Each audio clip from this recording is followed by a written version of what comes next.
நாளைக்கான வீடியோ தாங்க வந்திருக்கு. வீடியோ வந்து சூப்பராக இருந்துச்சு அப்படின்னு தாங்க சொல்லணும். அதாவது நம்ம ஸ்வேதா போட்ட திட்டத்தை வந்து பாரதி வந்து முறியடிச்சிட்டாங்க அப்படின்னு தாங்க சொல்லணும். இன்னொரு பக்கம் பார்த்தா நம்ம சாரதா வந்து கொஞ்சம் கொஞ்சமாக நல்லவங்கள மாறிக்கிட்டு வராங்க அப்படின்னு தாங்க சொல்லணும். அதெல்லாம் பார்க்குறப்ப நம்ம சேனலை மட்டும் மறக்காமல் லைக் அண்ட் சப்ஸ்கிரைப் மட்டும் பண்ணிடுங்க. ஃபஸ்ட்டு எடுத்தோடனே அறிவு வந்து சாரதாவை பார்த்து கேட்காங்க, என்னக்கா ஒரு மாதிரி அமைதியாகவே இருக்க, என்ன விஷயம் அப்படிங்கிற மாதிரி கேட்காங்க. அதெல்லாம் ஒன்றும் இல்லை அறிவு அப்படிங்கிற மாதிரி வந்து சாரதா சொல்கிறாங்க. இல்லைக்கா, அந்த பிள்ளை வந்து உன் காலில் விழுந்தோடனே உன் மனசை இலகிருச்சே அப்படிங்கிற மாதிரி சொல்கிறாங்க. உடனே இல்லை, எனக்கு சின்ன பிள்ளை, அதனால தான் எனக்கு கொஞ்சம் பாசம் வந்துருச்சு அப்படிங்கிற மாதிரி வந்து சாரதா சொல்கிறாங்க. என்னக்கா, அந்த பிள்ளை நடிக்கிறா, அதை பார்த்து பாசம் வந்துருச்சு சொல்லிக்கிட்டு இருக்க அப்படிங்கிற மாதிரி வந்து அறிவு சொல்கிறாங்க. இல்லை அறிவு, சின்ன பிள்ளை வந்து இப்படி நடிக்காது, அது உண்மையாக தான் இருக்குது, நான் தான் என்னமோ தப்பு பண்ணுற மாதிரி எனக்கு ஃபீல் ஆகிக்கிட்டு இருக்கு அப்படிங்கிற மாதிரி சொல்கிறாங்க. உடனே அறிவு வந்து சொல்கிறாங்க, என்னக்கா, பாரதியும் அந்த சின்ன பிள்ளைங்க எவ்வளோ நடிப்பாங்கன்னு உனக்கே தெரியும், அப்படி இருக்கும்போது அவங்க மேலே உனக்கு பாசம் வந்துருச்சுன்னு சொல்லிக்கிட்டு இருக்க, என்னக்கா இதெல்லாம் அப்படிங்கிற மாதிரி சொல்லிக்கிட்டு இருக்காங்க. அறிவு, இந்த விஷயத்தை இதுக்கு மேலே பேச வேணாம், இதோட விட்டுரு அப்படின்னு சொல்லிட்டு அவங்க வந்து ரூம்குள்ளே போகிற மாதிரி காட்டிக்கிட்டு இருக்காங்க. அடுத்து வந்து நம்ம ஸ்வேதா வந்து சொல்கிறாங்க, அப்பா இனிமேல் நான் பண்ண போகிற விஷயத்தை மட்டும் பாருங்கள், நான் ஒரு பிளான் யோசிச்சு வச்சுருக்கேன், அந்த பிளானில் கண்டிப்பாக வந்து அந்த பாரதியை வந்து சிக்கிக்கிடுவா அப்படிங்கிற மாதிரி சொல்லிக்கிட்டு இருக்காங்க. என்ன ஸ்வேதா, இது வரைக்கும் எல்லா பிளான் போட்டு ஒன்றுமே சிக்கலையே அப்படிங்கிற மாதிரி வந்து அறிவு சொல்கிறாங்க. அப்பா நாளைக்கு காலைல பாருங்கள், ஒரு பயங்கரமான பிளான் நடந்துருக்கு அப்படிங்கிற மாதிரி சொல்லிகிட்டு இருக்காங்க. சரின்னு பார்ப்போம் என்ன தான் பண்ணுறேன்னு சொல்லிவிட்டு அவங்க வந்து போயிடுறாங்க. காலையில் எல்லாருமே குளித்து கிளம்பிக்கிட்டு இருக்காங்க. ஆஃபீஸுக்கு வந்து ஆதி பாரதி எல்லாம் கிளம்பிக்கிட்டு இருக்காங்க. அவங்க வழக்கம் போல் வந்து கண்ணாடி முன்னாடி நின்று ரொமான்ஸ் பண்ணிக்கிட்டு இருக்காங்க. கட்டி பிடிக்கிறது, நான் தான் கண்ணாடி பார்ப்பேன்னு சொல்கிறது, ரெண்டு பேரும் தள்ளி தள்ளி விளாண்டுக்கிட்டு இருக்காங்க. இங்கிட்டு பார்த்தா ஸ்வேதா வந்து நைஸாக வந்து கேஸில் சிலிண்டர் எல்லாத்தையுமே ஆன் பண்ணி வச்சிடுறாங்க.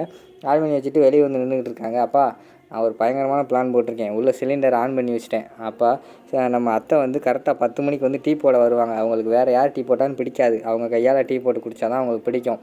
அதனால் வந்து அவங்க கண்டிப்பாக ஒரு 10 மணிக்கு வருவாங்க. அப்போ வந்து நம்ம போட்டு விட்ருவோம், பாரதி தான் இதெல்லாம் பண்ணாங்கன்னு சொல்லிட்டு அப்படிங்கிற மாதிரி சொல்லி எல்லோரும் வெயிட் பண்ணிக்கிட்டு இருக்காங்க. கரெக்டாக அந்த டயத்துக்கு வந்து உள்ளே வராங்க நம்ம சாரதா. வந்தவொடனே டீ போடலாம் அப்படின்னு சொல்லிட்டு சிலிண்டர் ஆன் பண்ண போகிறாங்க. ஆனால் இருக்குது, அத்தை தொடாதீங்கன்னு சொல்லிட்டு பக்கத்தில் சேர்த்தா வராங்க. என்னாச்சு அப்படின்னு சாரதா கேட்காங்க.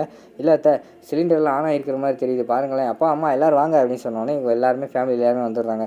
பாருங்கள், சிலிண்டர்லாம் ஆன் ஆகிருக்கு, அத்தை டீ போட வர நேரத்தில் யார் சிலிண்டர் ஆன் பண்ணி வச்சது அதை சொல்லுங்கள் அப்படிங்கிற மாதிரி வந்து ஸ்வேதா கேட்காங்க. அதானே, யார், நம்ம வீட்டில் எல்லாமே கரெக்டாக பண்ணுவாங்க, பார்வதி நீ எதுவும் பண்ணையா அப்படிங்கிற மாதிரி வந்து அறிவு கேட்காங்க. ஏங்க, நான் கிச்சன் பக்கமே வரலங்க அப்படிங்கிற மாதிரி சொல்லிட்டாங்க. அடுத்து ஸ்வேதா வந்து கடைசியாக வந்து இவங்க தான் பாரதி தான் இந்த வேலை பார்த்துக்கிட்டு இருந்தாங்க, அப்போனா அத்தை வருவாங்கன்னு தெரிஞ்சு அவங்க தான் சிலிண்டர்லாம் ஆன் பண்ணி வச்சுருக்காங்க அப்படின்னு சொல்லிட்டு ஸ்வேதா சொல்கிறாங்க.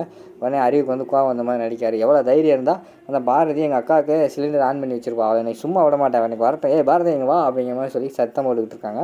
உடனே மேலே இருந்து ஆதி பாரதி வராங்க. அம்மா எதுக்கும் அம்மா கத்திக்கிட்டு இருக்கீங்க, என்ன பிரச்சனை அப்படிங்கிற மாதிரி வந்து கேட்டுக்கிட்டே வராங்க. இங்கே வாங்க மாப்பிள்ளை, இங்கே பாருங்கள், உங்கள் பொண்டாட்டி பண்ண காரியத்தை பாருங்கள், சிலிண்டர் எல்லாத்தையுமே ஆன் பண்ணி வச்சுட்டு போயிருக்கா பாருங்கள் அப்படிங்கிற மாதிரி சொல்லிகிட்டு இருக்காங்க. உடனே நம்ம ஆதி வந்து சொல்கிறாரு, தெரியாமல் ஆன் பண்ணி வச்சுருப்பாங்க, இதில் என்ன இருக்குது அப்படிங்கிற மாதிரி சொல்கிறாங்க. தெரியாமையா, இந்நேரம் எங்கள் அக்கா உயிரே போயிருக்கும், ஆன் பண்ணியிருந்தாங்கன்னா எவ்வளோ பிரச்சனை வந்திருக்கும் அப்படிங்கிற மாதிரி அவங்க சொல்லிகிட்டு இருக்கிற மாதிரி காட்டுறாங்க.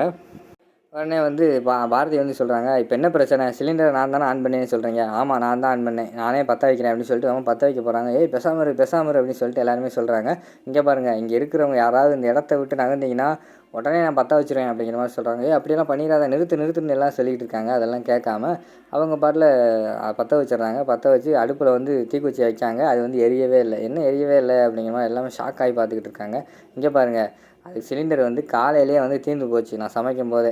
அதுக்கடுத்து நான் வந்து இண்டக்ஷனில் தான் நான் வந்து சமைச்சேன். அதனால் சிலிண்டர் காலியாக போச்சுன்னா லேசாக ஸ்மெல் வரத்தான் செய்யும். அந்த ஸ்மெல்லை வச்சு தேவையில்லாமல் யாரோ சிலிண்டரை ஆன் பண்ணி வச்சுட்டு என் மேலே வந்து பழிய போட்டுக்கிட்டு இருக்காங்க. சரியா, இதனாலலாம் நான் என்னால் எதுவுமே பண்ண முடியாது, அது சொல்கிறதுக்காக தான் நான் இங்கே வந்தேன், வழி விடுங்க அப்படின்னு சொல்லிட்டு மாசா வந்து அந்த இடத்த விட்டு போயிடுறாங்க. அடுத்து வந்து நம்ம ஆதி வந்து சொல்கிறாரு, அம்மா இந்த குடும்பத்தில் யாரோ வந்து பாரதி வந்து நல்லாவே இருக்கக்கூடாதுன்னு நினச்சிக்கிட்டு இருக்காங்க, அது உங்களுக்கும் தெரியும், ஆனால் நீங்கள் ஏன் இப்படி பண்ணுறீங்கன்னு தெரியல. பாரதி யாருமா, என்னோடய ஒய்ஃப், உங்களுக்கு மருமக, தமிழ் வந்து எனக்கு மக, உங்களுக்கு பேத்தி.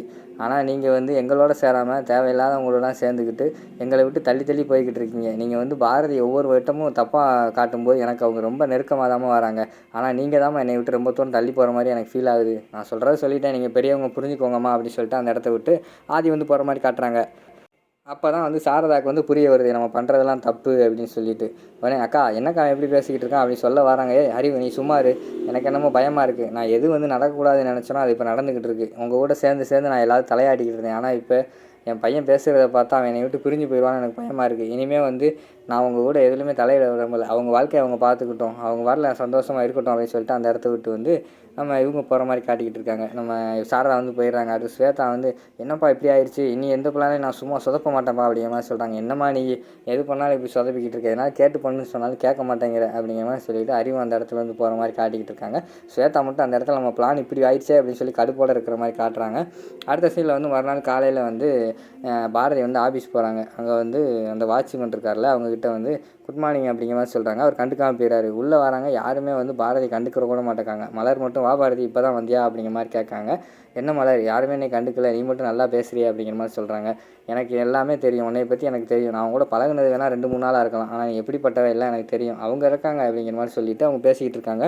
அந்த நேரத்தில் ஆஃபீஸ்லேருந்து ஒருத்தர் வராரு. இங்கே பாடுறா பாரதி மேடம் வந்திருக்காங்க, பயங்கரமாக பிளான் போட்டு எல்லா ஆஃபீஸ்லேயும் போய் இன்டர்வியூ அட்டன் பண்ணி டக்குன்னு எல்லா காசையும் ஆட்டையை போட்டு பணக்காராயிடலாம் போல இவங்கள மாதிரி இருந்தால் அப்படின்னு சொல்லி கிண்டல் பண்ண ஆரம்பிச்சிடுறாங்க. பாரதிக்கு வந்து பயங்கரமாக கண் கலங்கி அழுக ஆரம்பிச்சிடுறாங்க.